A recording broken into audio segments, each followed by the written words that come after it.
सोमवार को दिल्ली में नीट पेपर लीक के विरोध प्रदर्शन की आड़ में बवाल हुआ। कई तरह के वीडियो सामने आए जहां पुलिस ने प्रोटेस्टर्स पर डंडे बरसाए, आंसू गैस के गोले दागे गए, उन्हें लहूलुहान कर दिया गया। वहीं ऐसी भी तस्वीरें सामने आई जहां प्रदर्शनकारियों ने पुलिस पर हमले किए, पत्थरबाजी हुई, सरकारी संपत्तियों को नष्ट किया गया, मंदिरों को भी निशाना बनाया गया, भारी उत्पात मचाया गया। कुल मिलाकर दोनों तरफ से लोग जख्मी हुए, अस्पताल में भर्ती हुए। लेकिन जो पूरा बवाल हुआ, जिनके कहने पर हजारों लोग लाठी खाने के लिए संसद तक मार्च पर निकल आए, उनमें से ना तो कोई गिरफ्तार हुआ, ना उन्हें लाठियां पड़ी और ना ही वो सड़क में अन्य प्रदर्शनकारियों की तरह मार्च में कहीं नजर आए।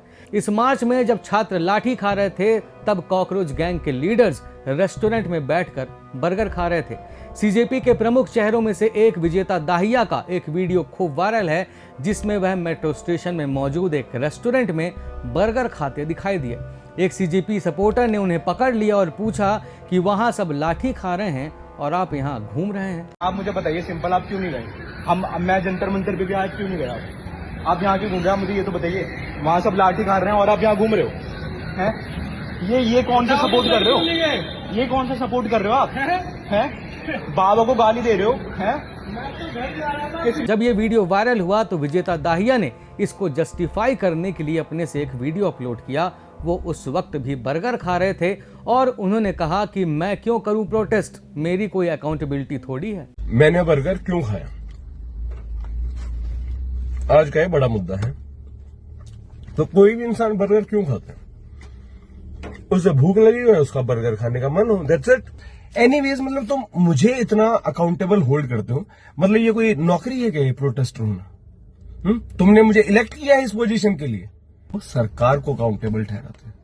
तो तुम्हारी ये जो नॉनसेंस थिंकिंग है ना, मुझे नहीं फंसना इसमें। मुझे कोई पॉलिटिक्स में नहीं आना कि मैं तुम्हारे जैसे बेवकूफों को मैं अपीज करूं। ठीक है, जो मैं कर रहा हूं देश के लिए कर रहा हूं, अपनी मर्जी से कर रहा हूं और किसी के लिए मैं अकाउंटेबल नहीं हूं और मैं खाऊंगा बर्गर। ये तो सिर्फ एक सो कॉल्ड कॉकरोच लीडर की बात हुई जो प्रोटेस्ट के समय मेट्रो में घूम रहा है। इनके अलावा सीजीपी के प्रवक्ता सौरभ दास और आशुतोष सुबह 11 बजे से शाम 4 बजे तक मंत्री जेपी नड्डा के आवास में बैठे रहे। इन्हें मिलने के लिए दोपहर 2 बजे का समय मिला था, मगर ये 11 बजे वहां पहुंच गए और 10 मिनट की मुलाकात में अपना ज्ञापन सौंपा और इसके बाद भी प्रदर्शन से दूर रहे। अब सबसे मेन आदमी अभिजीत दीपके की बात करते हैं। ये प्रोटेस्ट में शामिल तो हुए, लेकिन जमीन में इन्होंने एक कदम नहीं रखा। ये ट्रक में खड़े रहे और वहीं से नारेबाजी करते रहे और उसी ट्रक के नीचे प्रदर्शनकारी पुलिस वालों को पीटते रहे और पिटते रहे। गुंडागर्दी नहीं करेंगे, नहीं नहीं नहीं नहीं, ये बोलिए नहीं नहीं, ये सब लगे, इन्हें बाहर करिए, इन्हें बाहर करिए। सोशल मीडिया में अब इन चारों की बहुत किरकिरी हो रही है। कहा जा रहा है कि इन्हीं लोगों के कारण छात्र दूर दूर से दिल्ली आए और उन्होंने लाठियां खाई और ये लोग सेफ जोन में रहे। जब सब कुछ शांत हो गया तो ये लोग फिर जंतर मंतर पर बैठ गए और इंकलाब जिंदाबाद करने लग गए। दो बिस्कुट तो खा लो। बिस्कुट में भी दिक्कत है। और मैं नंद भक्त वही ये कहता हूँ कि भाई रात के टाइम में यहाँ पे आ जाओ जंतर मंतर पे, आ जाओ, बिस्कुट भी खिला देंगे, बर्गर भी, पिज्जा भी सब खिला देंगे। तो तुम घर पे बैठ के तुम्हें ये नींद में निकालते हो, ये है, वो है, फलाना है, ढिमकाना है, करना करना तुम्हें कुछ है नहीं। इंकलाब जिंदाबाद, इंकलाब जिंदाबाद, इंकलाब जिंदाबाद। खैर, कॉकरोच गैंग से अब उन छात्रों का भरोसा उठता जा रहा है जो ये सोच रहे थे कि ये लोग उन्हें न्याय दिलाने के लिए अनशन पर हैं, जबकि उन्होंने इस प्रोटेस्ट में फ्रंट से लीड करने की जगह खुद को सेफ जोन में रखा। बात करें सरकार की तो इस मामले में पहली बार प्रधानमंत्री नरेंद्र मोदी ने बात कही है। एनडीए संसदीय दल की बैठक में पीएम मोदी ने कहा कि पेपर लीक मामले में राजनीति नहीं होनी चाहिए, दोषियों को कड़ी सजा मिलेगी।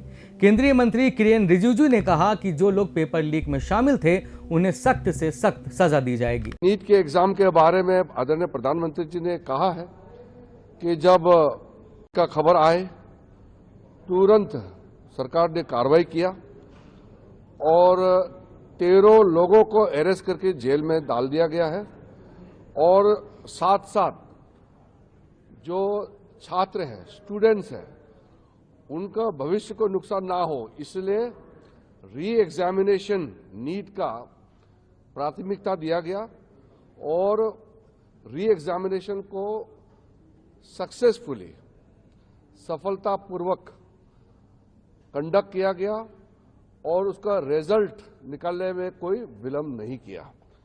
तो दोबारा इस तरह का पेपर लीक ना हो, इसके लिए सख्ती से कदम जो उठाया गया है, जिन्होंने पेपर लीक धंधे में जो लिप्त है, जो लोग दोषी पाए गए हैं, जिसको अरेस्ट किया गया है, उसको जेल में डाल करके प्रधानमंत्री जी ने ये अपील भी किया है कि उनका जो सजा है उसको सख्ती से सख्ती सजा कैसे दिया जाए, उसमें सारा टॉप क्लास के वकील लोग भी साथ दें, ताकि जो पेपर लीक जैसे पाप काम किया है उन लोगों को घोर सख्त सजा मिले और आगे पेपर लीक नहीं होने के लिए सख्ती से जो कदम उठाया गया है उसके बारे में भी प्रधानमंत्री जी ने जानकारी दिया। इधर जेपी नड्डा घायल प्रदर्शनकारियों से मिलने के लिए अस्पताल भी पहुंचे। उनके जाने के बाद राहुल गांधी और प्रियंका गांधी भी अस्पताल गए, लेकिन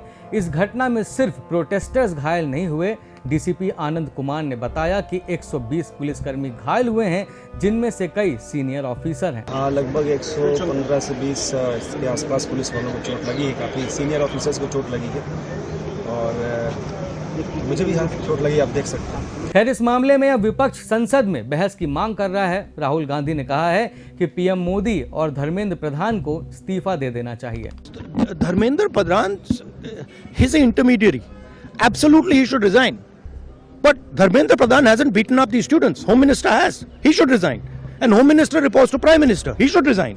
What is going on? फिलहाल इस पूरे मामले में राजनीति अपने चरम पर है। एक तरफ विपक्ष सरकार को घेर रहा है, संसद में चर्चा के साथ जवाबदेही की मांग कर रहा है, तो दूसरी तरफ सरकार का कहना है कि पेपर लीक के दोषियों को किसी भी कीमत पर बख्शा नहीं जाएगा और कानून अपना काम करेगा। अभी भी सीजेपी के लोग धरने पर बैठे हैं, अपनी मांगों को लेकर अडिग हैं और ऐसी संभावना है कि सरकार सीजेपी की मांगों में से कुछ को पूरी कर सकती है, जैसे आत्महत्या करने वाले नीट छात्रों के परिवार वालों को कंपनसेशन और संसद में इस मुद्दे को लेकर बहस। खैर, अब देखना होगा कि सरकार आगे क्या करती है, ये प्रोटेस्ट अब कितना टिक पाता है और संसद में क्या क्या होता है। शब्दसाची इस मामले से जुड़े अहम अपडेट्स आप तक पहुंचाने का काम करता रहेगा। आपको अपडेट्स मिलते रहें, इसके लिए चैनल को सब्सक्राइब करना ना भूलें। धन्यवाद।